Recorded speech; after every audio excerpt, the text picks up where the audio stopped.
Guys, কেমন আছে? আমি তো খুব ভালো আছি। তো দেখো আমি আমার মা বাড়িতে চলে এসেছি। সো এই যে দিদা, ये है भद्र शब्द ज्ञानी दिदा। चलो बेटा आपका काम है यहाँ पर।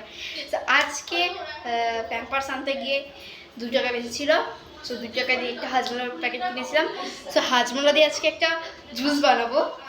আমার খুব ভালো লাগে হাজমোলার জুসটা। তোমরা যেরকম হাজমোলা নিতে পারো, আমি এই হাজমোলাটাই নিয়েছি। এই যে এটা আমার খেলনা বাটির দিয়ে আমি গুঁড়ো করছি, আমি আর কিছু পাই নাই।